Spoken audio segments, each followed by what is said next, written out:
Hello and welcome to episode. Today will be 194, and it is April the 23rd, 2025. And I am so excited. Where I live, finally, winter is pretty much over.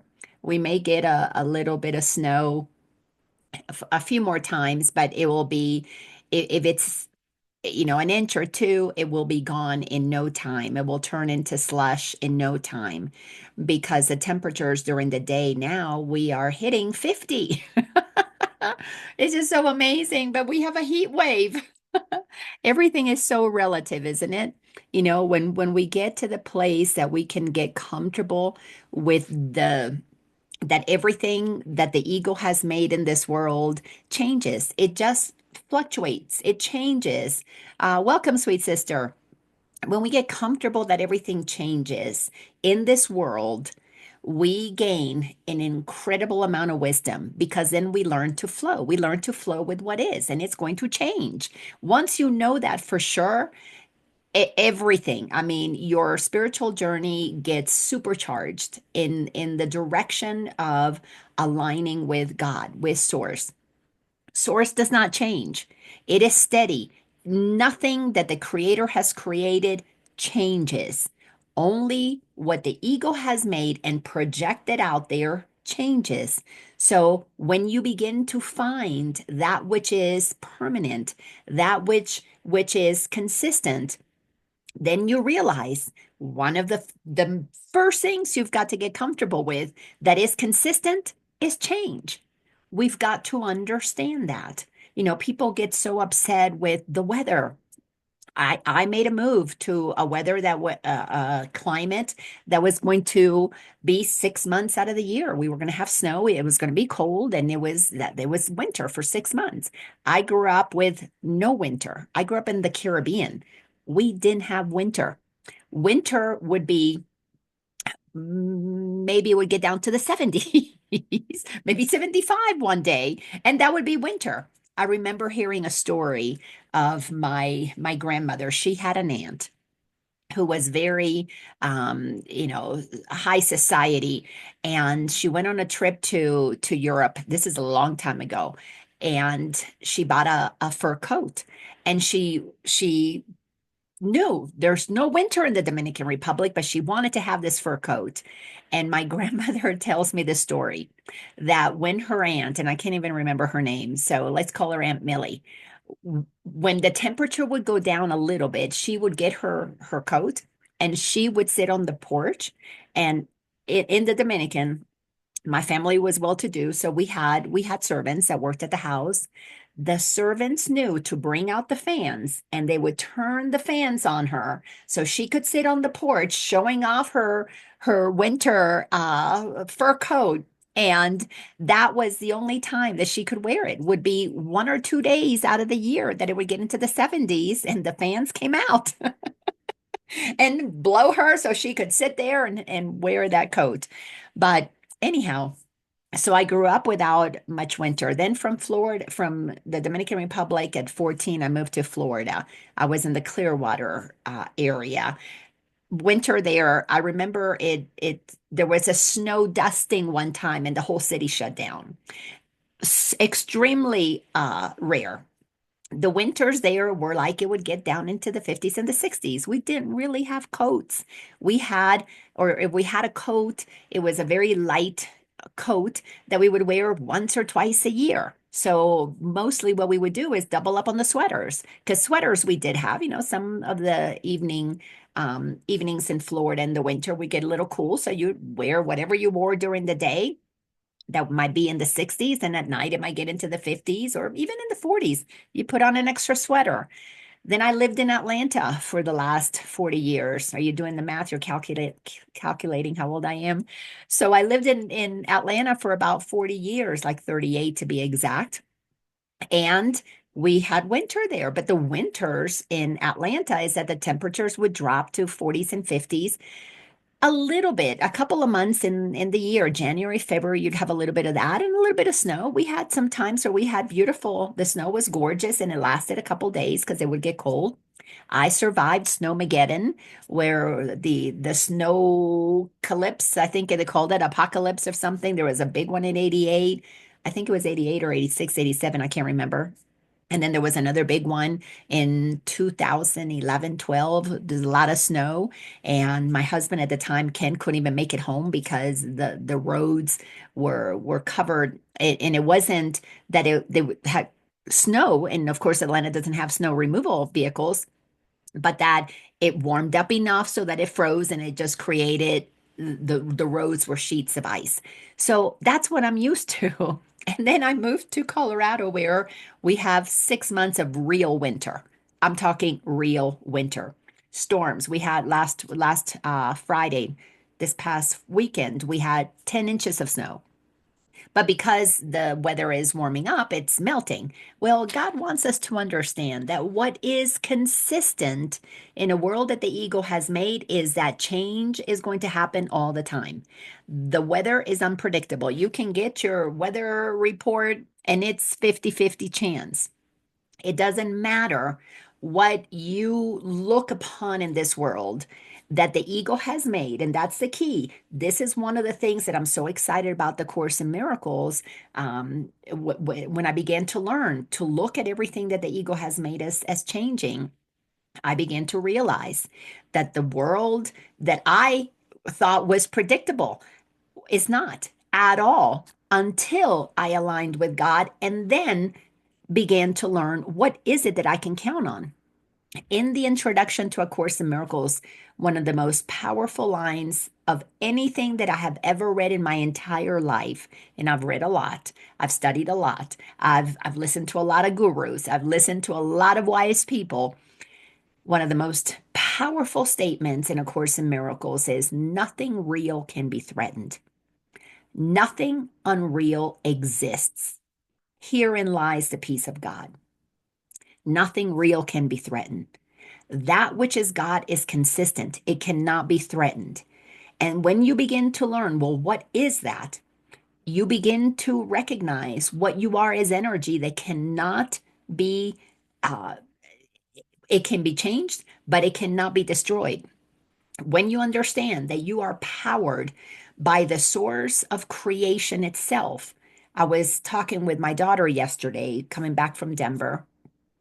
Uh, just we had the kids had fallen asleep, so we knew we had time for a good conversation. It's an hour and a half drive, and she started asking me this question. She said, "Mom," and it was so beautiful.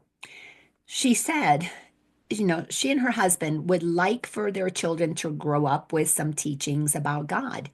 She grew up with some teachings about God. I didn't take her to Catholic school like I went to, or Catholic church, but I took her to non-denominational churches, and she didn't like that God talked about, or that the church talked about humans being sinners. She grew up with that, and she said, that made me feel bad about myself. I don't want to do that to my kids.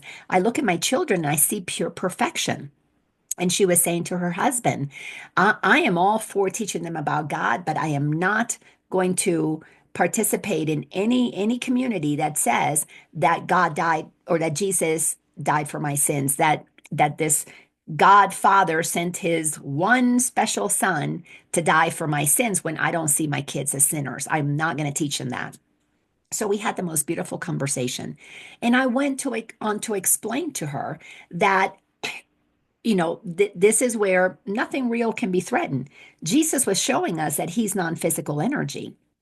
And he was also teaching us that what he could do, we could do. And he was also telling us that he is no different than any one of us. So, this whole story that God sent his only son, I said to her, that's not true. That's totally, completely made up. Jesus never went around saying that he was the one special one. That was the church who did that. And the whole thing about being sinners, that is strictly made up when they took the terminology of the time, which of course the language at that time when Jesus was around was Aramaic, and that Aramaic was transfer or translated into Greek, and a lot of our English teachings came from a Greek translation of the Aramaic from those times. And I said to her, in Greek, to sin is an archery term. Meaning, when you have a target and you're going to take your bow and you're going to shoot the arrow, if you hit the center, you totally, completely hit the mark. If you go to the circles further out from the center, you sin, you miss the mark. So I said to her, you're going to have a hard time finding a church that is going to teach anything other than what the Bible says.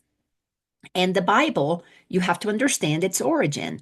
The New Testament was created in the year 325 at the Council of Nicaea, which is a town, and I can't remember. I think it's a town in Italy. It could have been a Greek town. I can't remember. But anyhow, in the city of Nicaea, Emperor Constantine called forth a meeting of these bishops to create a document, this is the New Testament, that would fall in line with the new church that they were creating called the Catholic Church. So Jesus was not a Christian. He was Jewish.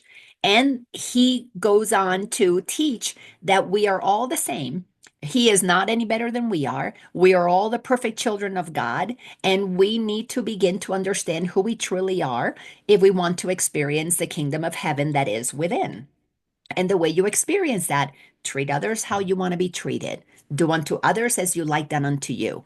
He also said, love your neighbor as yourself, but you can only learn to love yourself when you begin to realize what God is and you love God because you realize God is love. And I said to her, so the original teachings were changed because for 300 years after Jesus' crucifixion, he basically created a movement of people who said, I don't need to listen to the church, or I don't need to listen to what the emperors say, the Pharisees say, the bishops, whatever say, because we have a direct connection with God. And these were people who basically did good. They treated each other with reverence, but they did not fear government. So what did they do for those 300 and some odd years? Those were the people who were put to death because they didn't pay taxes. They were not willing to do things that were not true. They didn't send money off to the emperors. They kept it and took care of the sick. They did everything for their own community. Why? Because they loved their neighbors like themselves. So when you go back and read about the Essenes and you understand that for those 300 plus years, these were the people that were unwilling to support the government.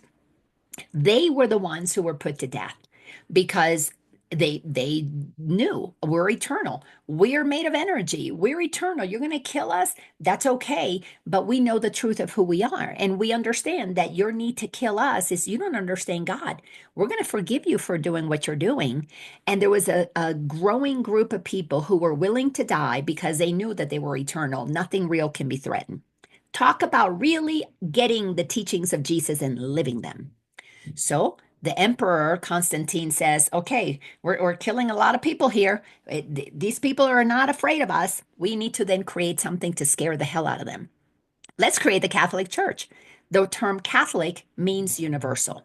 So they created a universal church that then, if you don't follow these teachings, then you're going to go to jail. You're going to be in trouble. So what they did is brought in some bishops who decided what were the teachings that were going to be in the Bible, and they picked and chose whatever it is that they wanted to put in there 300 years after Jesus died. At that time, they didn't really write a whole lot of stuff, but they had oral information that was handed down. There were letters that were written, like the letters of Paul. When people were in jail, they wrote these beautiful letters. They had these wonderful experiences, and they used that and put them in the Bible, in the New Testament, and decided, okay, this is the law. This is what is real. And they conveniently added that Jesus was the only one. That means we don't measure up to Jesus. So that started the story of separation within the church. They know better than we do. And then they have all these middlemen, the bishops, the popes, the all of the priests, the whatever, that we're going to get them to all spread this message throughout the world. Well, that's why it's the Universal Church, Catholic Church. And we're going to spread the message that none of you people are as good as we are.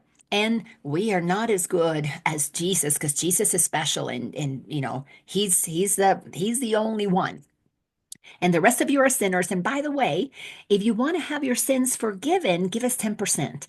And then we will work with, we'll work something out for you.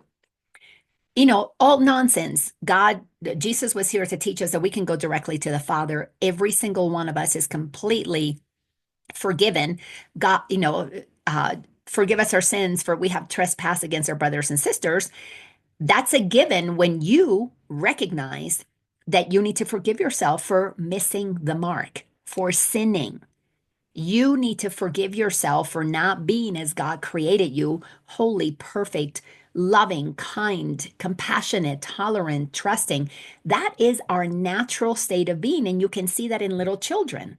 And my daughter was like, I am not going to tell my precious child that there's something wrong with them. And I said to her, but you do need to teach him that although he was created perfect, he is perfect. That's not going to change. He can make decisions if he starts listening to his ego and begins to be selfish. And we're watching some of those examples, pulling toys from his sister because they're his, or not wanting to share things with other friends. I said, when he starts doing that, that's when you introduce the word sin. Sweetie, that's sinful. That's missing the mark. In you is this loving essence. You can choose that, or you can go beyond that. You can choose to be the love that you are, or you can move away from that. You can miss the mark. And if you miss the mark, excuse me, it is strictly by choice. Nobody made you do that. That was a choice done internally to either be selfish or to be selfless. And you need to forgive yourself. And I said to my daughter, and you let him know he's forgiven no matter what. Learn the story of the prodigal son. You do not need to judge him because he is perfect. As a matter of fact, to not judge him is how you're going to teach him to not judge himself, but rather to recognize, is he hitting the mark or is he missing it?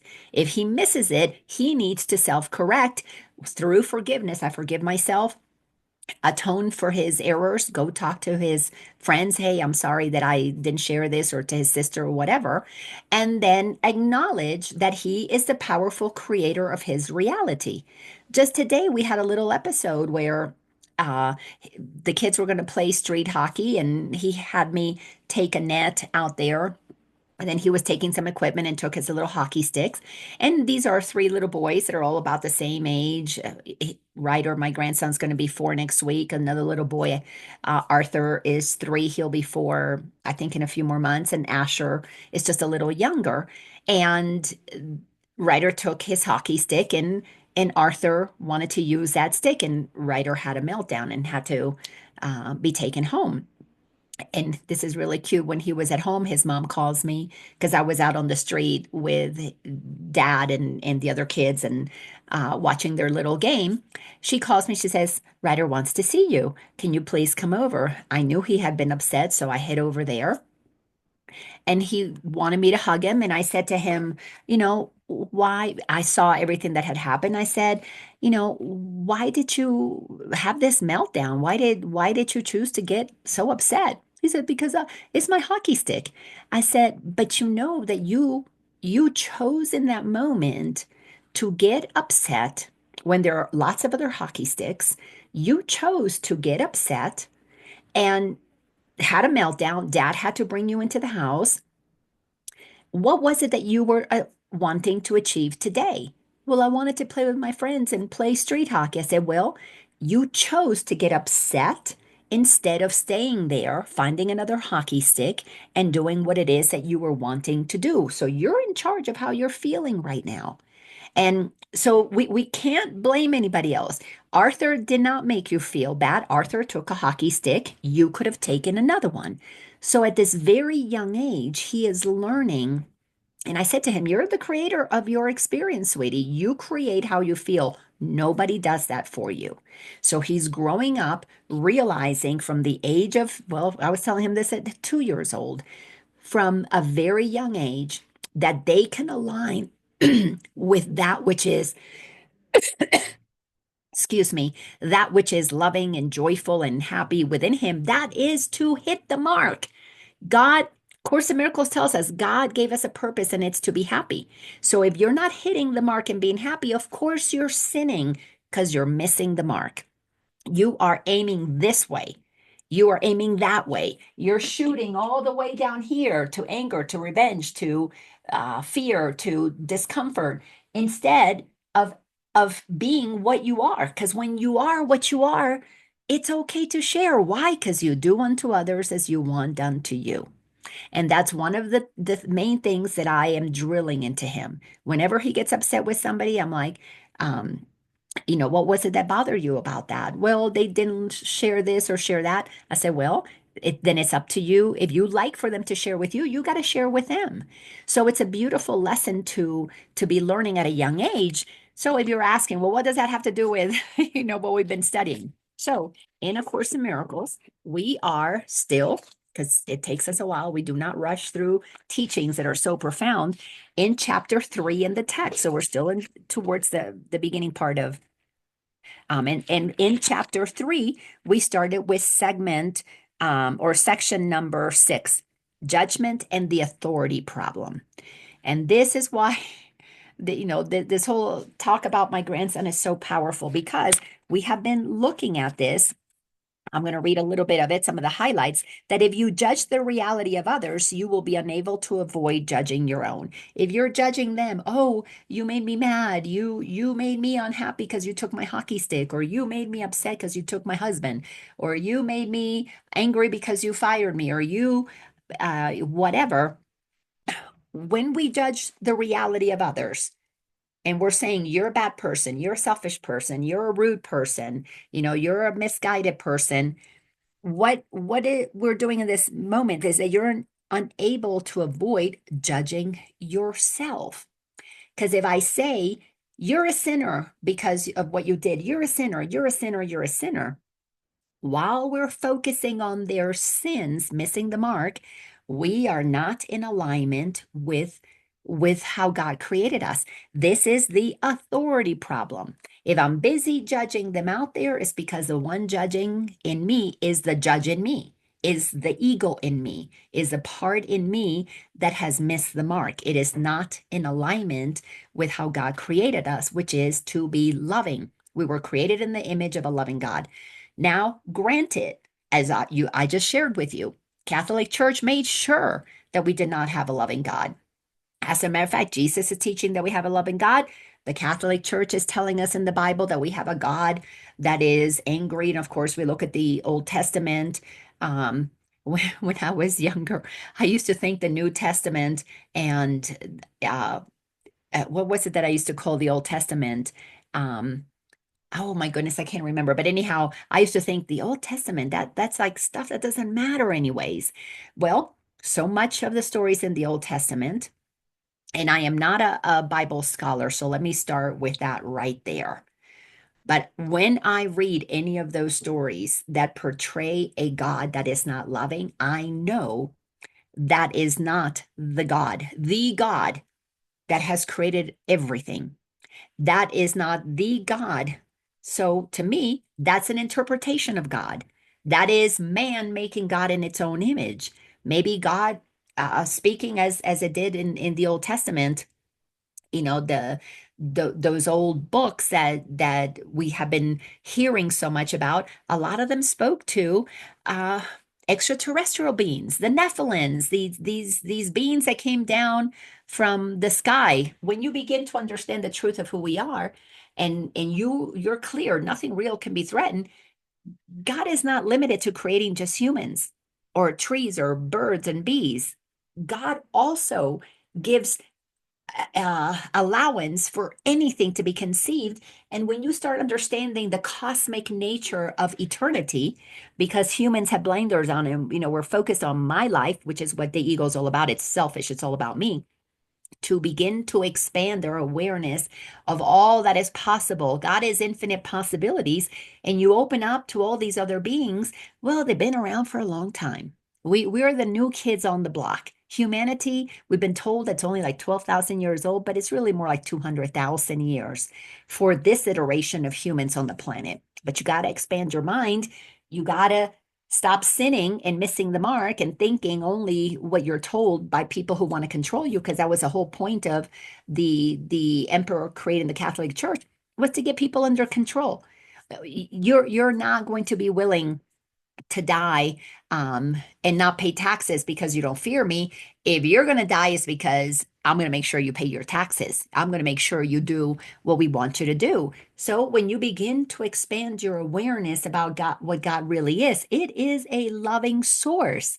And if it creates us as itself in its image, loving is what we are. So that is what is at the heart of who we are, is loving beings. And from, you know, not from the beginning of humanity, because when humanity started, we were loving beings. We operated at a very high frequency. And just because we might have not had some of the buildings and technology and stuff that we have today, maybe we didn't have cars, we were highly intelligent because we were accessing more of the truth of who we are. That little target was massive. We were accessing all that we could possibly be.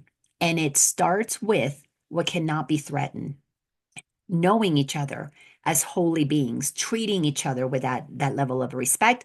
And from that, collaboration happens. And amazing things were created, many that we're discovering now that have been there for way longer than we had been taught in our history books. So when you begin to question the creation of the New Testament, and you begin to understand why certain things were put in there that when you read it make you feel like, oh my gosh, I'm just this terrible person, is because if you think you're a terrible person, you're easily controllable, because you don't want to be a terrible person, because it's not natural to be a terrible person. So you're attempting to do all the right things so that you don't get in trouble.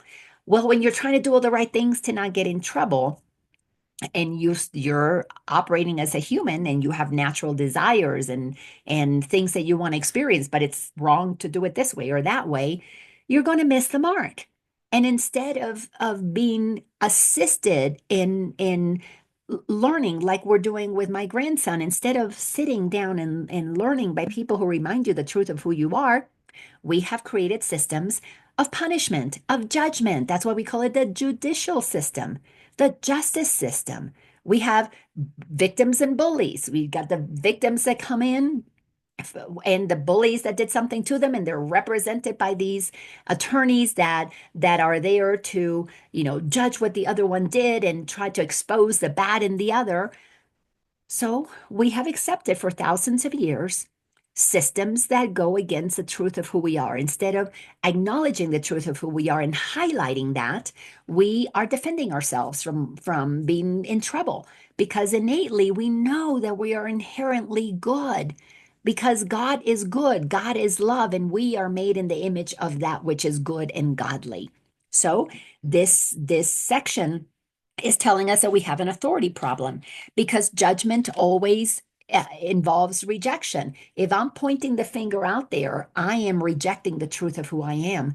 If I don't bring my true self forward and notice the goodness in you and point to the goodness in you, you know what we should be doing in our justice system is that if anybody does something that is wrong, quote unquote, nothing real can be threatened. So they can't really do anything that is ultimately wrong. But let's say they kill somebody. And we don't want people going around killing people, obviously, because that's not the loving thing to do. But it happens in a world where the egos are involved. So somebody kills somebody. Instead of bringing them in and telling them what a bad person they are, if we would bring them in, and this is what some tribes in Africa, I think they still do today, we remind them, you are a holy child of God. What you did is not loving. How would you feel if somebody took your brother or your sister or whatever? How would you feel if somebody did this to you? So instead of sitting there and judging them and shaming them and telling them all the bad things that they did, instead, if we said, you know what? we're going to put you in a special place for it may take a couple of years, it could take a couple of decades. And we're going to remind you on a daily basis of your goodness. We're going to remind you, we're going to sit here and tell you, we're going to feed you good food. We're going to make your body healthy. And we're going to feed your mind with healthy truths. We're going to read A Course in Miracles to you every day. We're going to sing uplifting songs to you every day. We're going to sing we're going to participate in all kinds of things that are going to remind you of who you are as God created you. Don't you think that's going to change the world? A lot faster, a lot sooner. For thousands of years, we've been putting people in prison or beheading them or executing them or whatever. It hasn't changed much. If anything, it gets progressively worse. Well, this is this is the way of the future. The new earth is going to be an earth of those who have risen to a level of consciousness that we recognize that when we're judging another, we're rejecting the truth of who we are. And instead of being an example of one who misses the mark and rejects the truth, we are going to accept who we are as God created us and Jesus and many others told us is who we are. So with my sweet daughter, her mind was getting blown as we were having this conversation. She's like, Mom, that makes so much sense. So I'm going to send her videos of those who are expert teachers of that, of how the Bible got created, of the fact that Jesus never said that we're bad people. That is not what Jesus said, but it's what got distorted in the Bible. And if you don't question the Bible, because we're told don't question the Bible, it's the word of God, and you grow up not questioning it. Well, if you don't question it, you're going to be programmed with information that was created for the purpose of control. They win if you don't question. So, as we continue through this particular section, the reason we have a problem in this world is we don't understand who created us. And we don't understand it because we've been taught lies about who created us, what we truly are. If we're told we're sinners for thousands of years, we are being told a lie that misses the mark about the truth of who we are. So that requires a lot of deprogramming. So in paragraph number 7, we were told that the one problem that we have is the authority problem. It says this is the root of all evil. Every symptom the ego makes involves a contradiction in terms because the mind is split between the ego and God, between the ego and the Holy Spirit. The root of all evil is the not knowing who we are according to how God created us. Jesus came to tell us exactly who we are. That's why he was an inconvenient person. And that's why they had to crucify him, because he was telling people, you're not a sinner. You're actually whole, perfect, and complete. But for you to live as that, you must treat your neighbors in that way. That's why Jesus gave an example on the cross. The guy who was nailing him to the cross and putting nails through his hand, Jesus said, I forgive you, brother. Right there, giving us an example. So if somebody's hurting you, yelling at you, or boyfriend doesn't want to be with your spouse or whatever, and you say to them, okay, I forgive you. If you don't want to be with me, go. But what do we do as humans? Well, because we are told that we're not good enough, that we're sinners, and then we justify this judgment. Well, you leave me, I'm going to leave you first, and you can't leave without, I'm going to keep everything. And we got these court systems with these divorces that are ridiculous. Everybody fighting to hold on to stuff instead of saying, you don't want to be here, go. That's a very difficult thing for people to do, to admit, I'll be okay because I am as God created me. Nothing real can be threatened. But our minds are not aligned with the truth that we're going to be okay no matter what. So we judge each other and we fight each other to try and hold on to whatever it is that we can. So the real root of all evil is not knowing who you are. That is the root of all evil. So in paragraph 9 that we're going to start with today, well, actually, I want to read something from paragraph 8 from last week. And it's that God is eager for us to undo this misunderstanding. God doesn't want to punish us because God knows that we're already unhappy with the way that we punish each other. We're unhappy with the justice system, the medical system, the education system, the government system. They're all based on winners and losers and haves and have-nots. We are done with that. That makes us unhappy. God knows that. God is not going to punish us. God is going to be like the prodigal father, who is the father who invites back the prodigal son. We don't need to talk about the past because the past does not exist. It's a changing thing, and who you are is eternal. And I'm going to focus on the truth of who you are. That is what the Course in Miracles is attempting to do. Help us remember the truth of who we are and then sort out what we're not so that we can see it clearly, so that we can distinguish between what is true and is we are as God created us, and what is the ego, which changes with the seasons. It's selfish, it's greedy, it's all about me, it doesn't care about you. And if it cares about you, it does a conditional. So I got to get something for caring about you. When you see side by side what is of God, what is of ego. I have a chart, I don't have it here right now, but you can see if you want to operate as God created you, you've got to be loving, gentle, kind, defenseless, trusting, generous. That is who you are. No judgment, tolerant, open-minded. Everything that is opposite to that is what the ego has done. That will change if you choose to change your mind about it.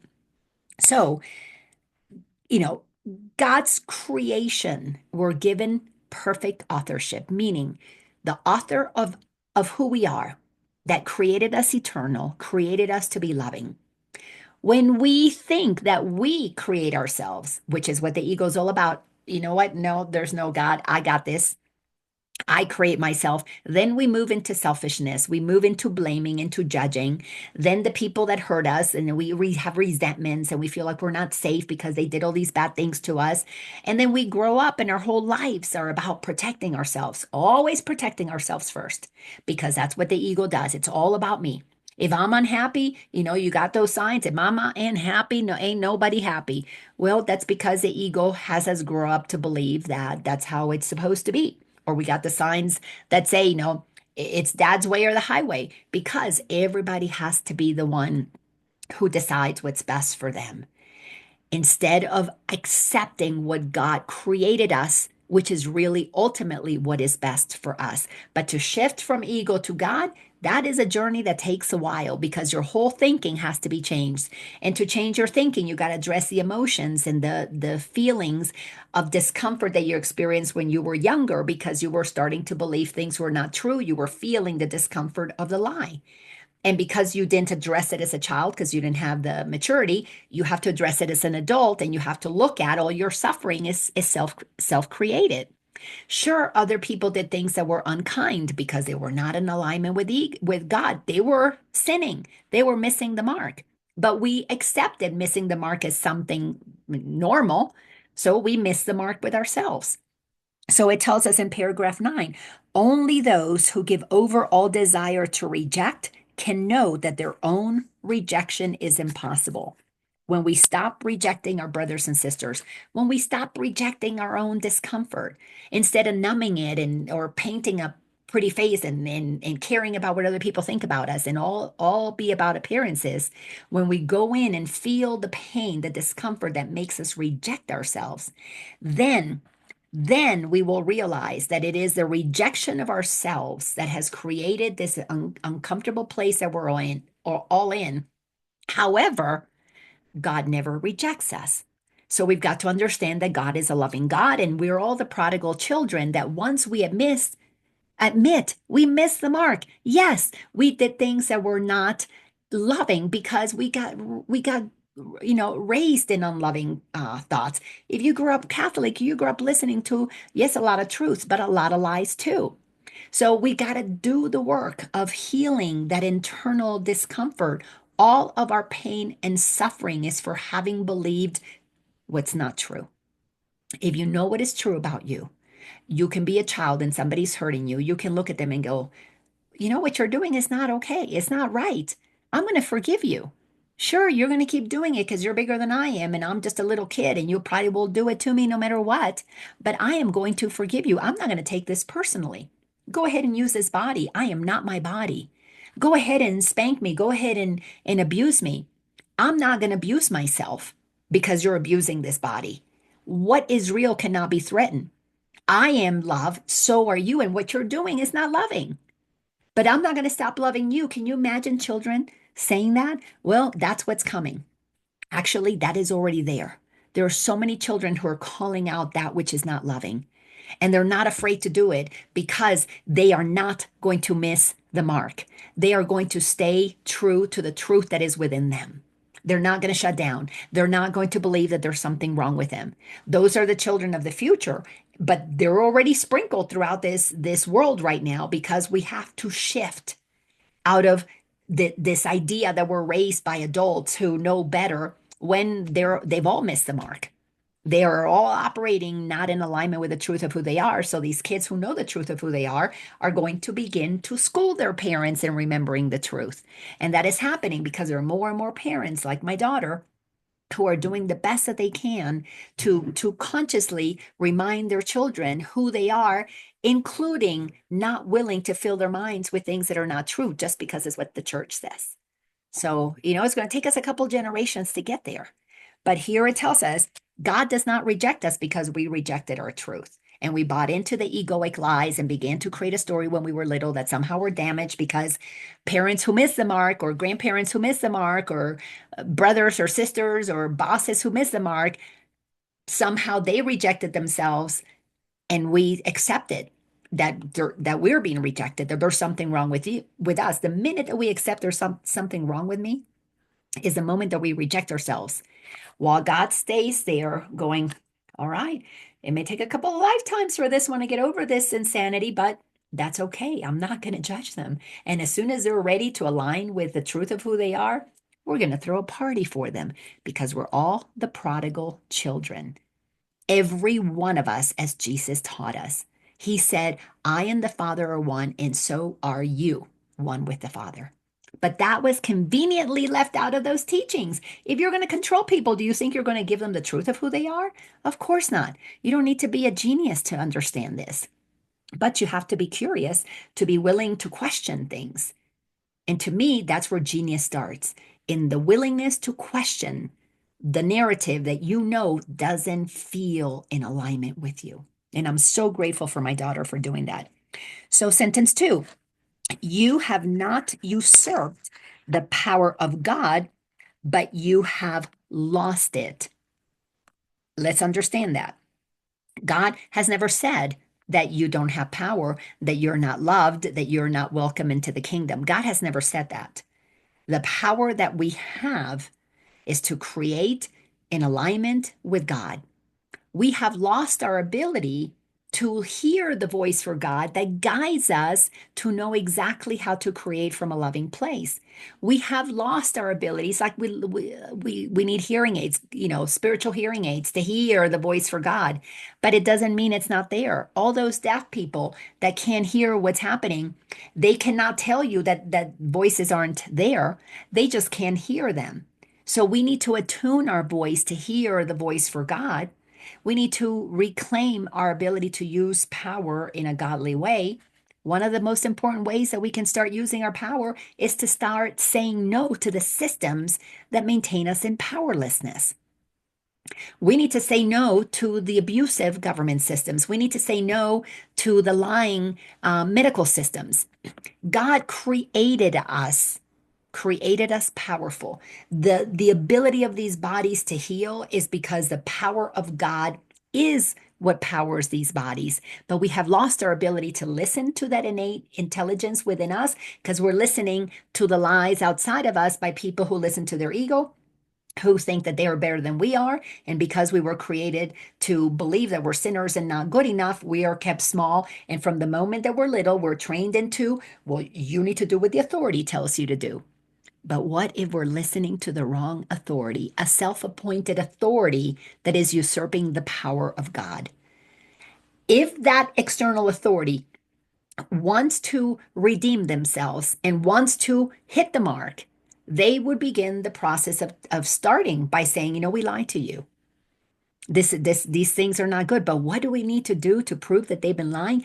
We got to go through years of the justice system and waiting on other humans who are missing the mark to make decisions that somehow, rule in our favor. Well, start ruling in your own freaking favor and accept the truth of who you are and accept that you are powerful as God created you. Because the minute that you begin to accept the power that God gave you, now you will not be usurping God's power. You'll be using God's power. And everything that you do will be for the greater good of all. Yes, including saying no to the systems that want to oppress us. That is their job, to press down the truth of who we are so that they can be in control. If you want to play that game and believe that there's anybody that has power over you, go for it. You have free will.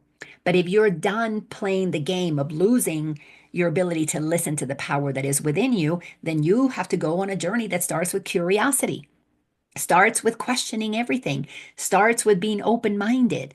Every time you're judging, every time you're in fear, go, where did this come from? And begin to recognize that everything that instills fear, that instills giving your power to somebody else, is made up by humans. And because it is made up by humans, it is forever changing.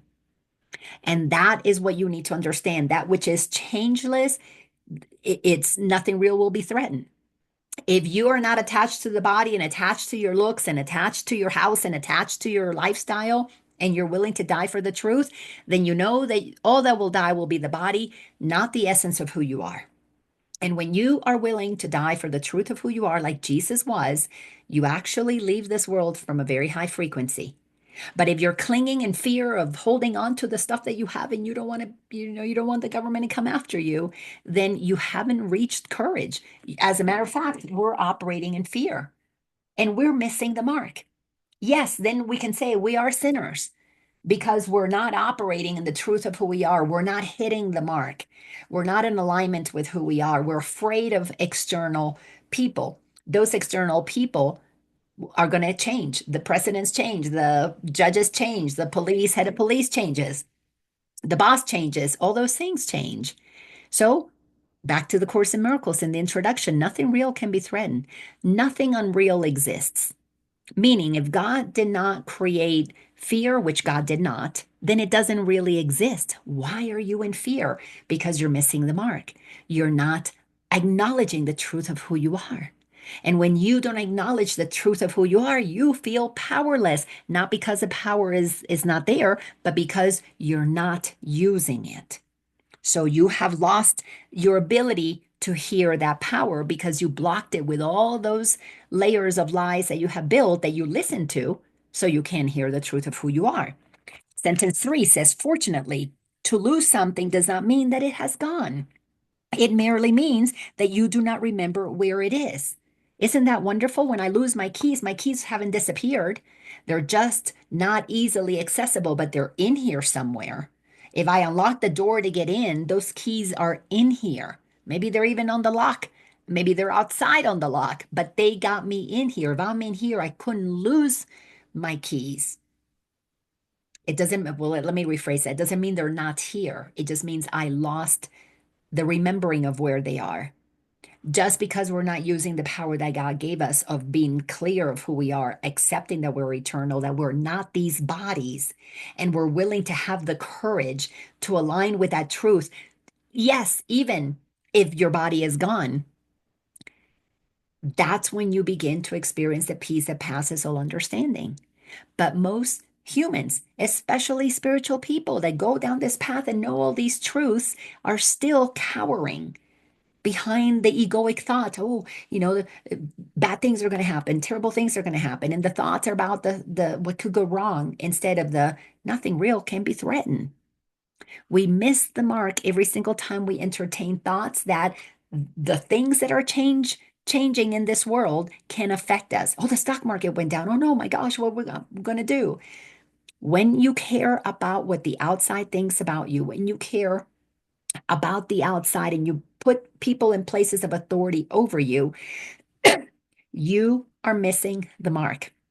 Not because the power is not there for you to access, because you're choosing not to access that power because you're listening to the voice that's activating the fear. This journey requires that at some point on the journey, we say to that voice that instills fear, I'm not going to listen to you. You know what? What you're saying is not true. and you get curious, where did these voices come from? You're going to trace every single one of them to a point of origin. They came from mom, they came from dad. If you trace it back to, well, it comes from the Bible, and you check where the Bible comes from, and you look at the New Testament, well, you're going to trace it back to the Emperor Constantine, 300 years after Jesus was here. Do you think Emperor Constantine is telling you exactly what Jesus said 300 years ago? I can't tell you exactly what my daughter said yesterday. How is Constantine gonna tell you what Jesus said 300 years prior?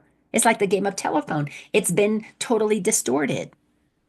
So if you don't get curious and question everything, you're not gonna know the truth of who you are.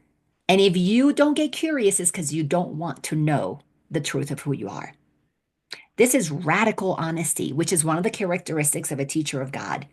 Most people, I'm going to say pretty much everybody, has to go through a period of getting really radically honest with themselves.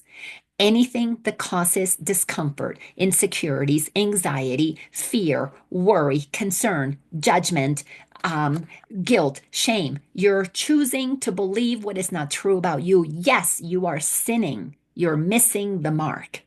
Not because anybody said you're a sinner, but because you're choosing not to get curious. You're choosing not to question. You're believing what you're believing. And yes, I know it's difficult to question yourselves. We've been trained to not question ourselves. It's either right or wrong, and we're holding on to being right no matter what, even if we're trying to be right about things that are wrong. At some point, we have to grow up. We have to mature. We need an adult in the house. And that adult is the one that is willing to say, what if I'm wrong? What if I've been given incorrect information? And it's not that my mom and my dad and my grandma were bad people, is that they believed wrong information. That means they were scared. I'm not going to judge them for being scared and giving me wrong information. I'm going to have compassion for them. I'm going to forgive them. But I am going to question everything because I owe it to myself. My peace, my freedom, my joy depends on me being curious. Because curiosity is the open-mindedness, is one of the characteristics of a teacher of God. You got to be open to the infinite ways that people can show up as. Sentence number 5 says, its existence, meaning your power, its existence does not depend on your ability to identify it or even to place it. It is possible to look on reality without judgment. It is possible to look upon reality without judgment and merely know that it is there. It's okay for you to say, there is a power that created creation, and it is loving and it is caring and it is wonderful. I don't know how to access it all the time. I don't know how to use it all the time, but I know it is there. That is one of the most important decisions that we have to make, is we need to begin to understand God as God is.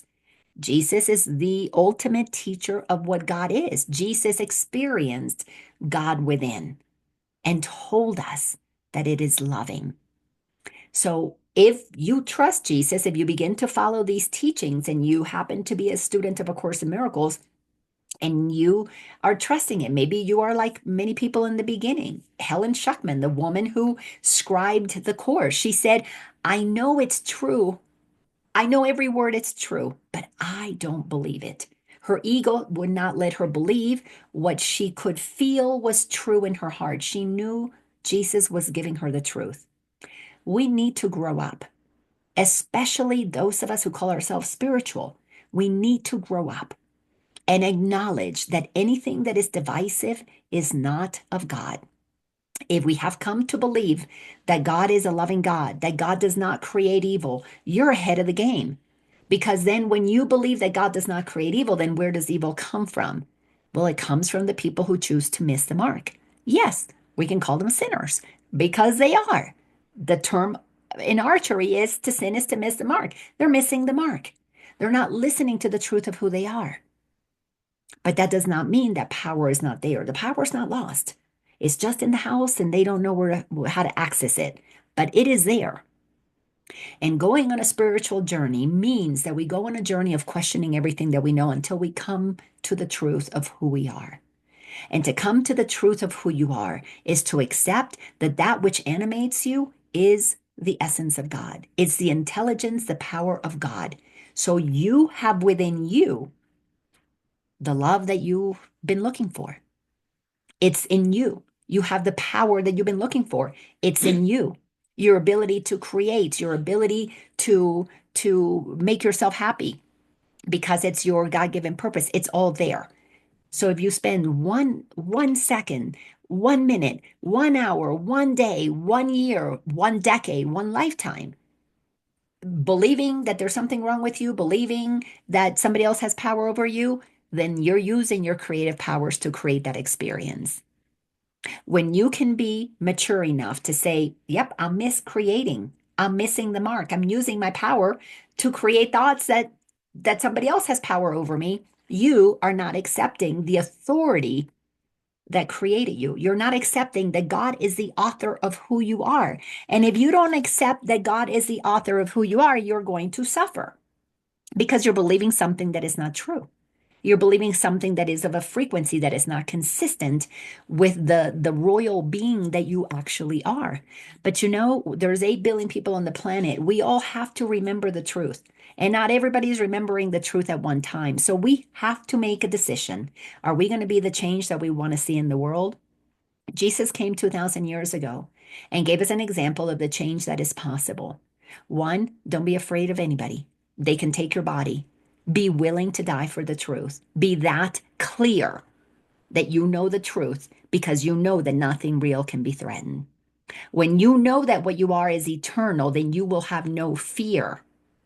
Nobody here will be able to control you because not only did Jesus tell us that he is not his body, that really is the whole purpose of the resurrection, is he came back. His consciousness created a whole new body, a light body that appeared among the people. Those stories are true because he was consciousness said, okay, I'll give myself another body, but I'm not going to give myself a dense body like I had before.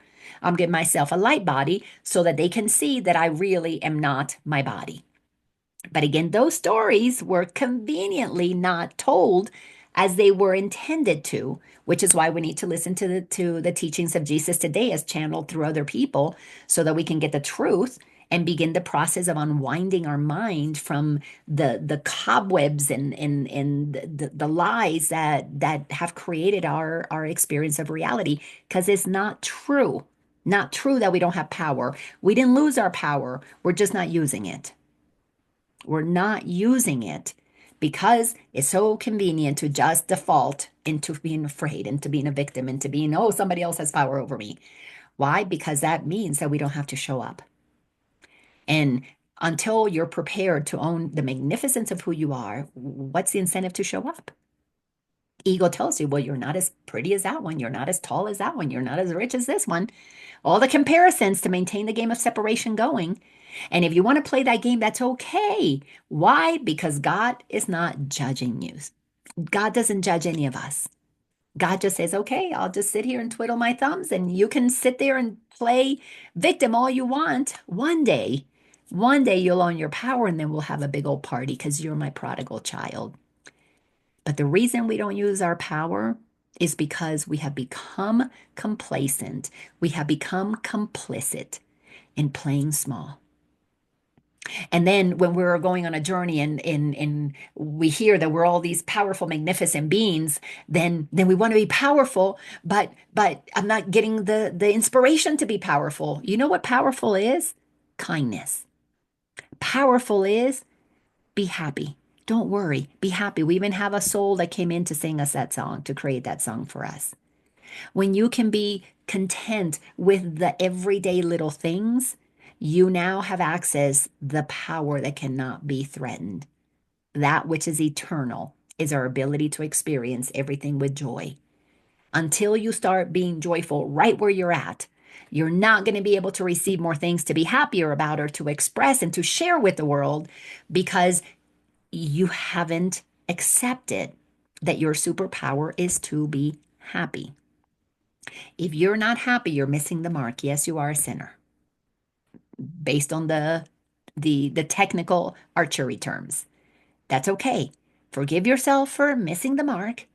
and get happy, get content. I know it's difficult for people to go from, all depressed to happy, but start with just gratitude for the breath you took. Start with just, do I have food? Do I have a place to sleep? If you're homeless, is there a shelter you can go to? Is there a soup kitchen you can go get food? Start with gratitude there. As a matter of fact, there's a lot more grateful people who are homeless than people in homes that are spiritual, that are complaining that, the paint's not the right color. It's been too long since they renovated or decorated or whatever. It's so amazing how our minds have been turned against us because we chose to be incarnated in a planet where that happens. Why? Because it's a fun process to retrieve our mind. We didn't really lose it. It feels like we lost our minds. It's just that we're not using them. So we are missing the mark. So, with that, we're going to complete today's transmission. That was a fun one. I'm going to share this episode with my daughter. She'll get a kick out of her story being woven into this. But if anybody has something to share, you got a nugget, unmute yourselves and share it. And if not, I will catch you next week on Wednesday. These episodes are on my YouTube channel at Laina Orlando. And remember, in May, I'm going to launch my membership, and I'm going to have a couple of different tiers. There's going to be a lower tier where you can come and be part of. I'm going to start doing Course in Miracles classes, very specific, just strictly Course in Miracles classes. And then that membership is going to include having the ability to have every other week a Q&A. Come with your questions. Let's talk about them. Let's work what the course is teaching us into our everyday lives. And then another membership that's going to be a little bit more, but that means not only we're going to have the classes, I'm going to have a very specific opportunities to really delve into what's going on. How are we not embodying these truths? But we're also going to have guests that I'm going to bring in, different guests once a month. And we're going to look at Course in Miracles as it pertains to what's happening in the world today. We're going to do the current events and using the course to look at that. So one, you're going to get a lot more time, more classes, more ability. Everything's going to be recorded, so if you can't attend, you won't miss a thing. But I want to work with people that are really committed to being courageous souls, that are really committed to ending living from fear. So that will be the more extensive program for those who really want to create a foundation as a master, and those who are just creating a foundation spiritually. Well, the Course in Miracles, those classes are going to do that for you. I used to do these live, and when I was in Georgia, we used to do them at whether it's a Unity or the Spiritual Living Center, and those were wonderful experiences. Now we're going to do it online because that's the way the world has shifted. Anyways, I love you. Thank you for being a part of this. If you get value from this, please share this on your social media. Let's help other people remember the truth of who they are. Don't be afraid to share truth. If they judge you, so what? You're sharing truth. Anyhow, I love and appreciate you. Thank you so much. And if you're watching this on YouTube, please subscribe to my channel. Talk to you later.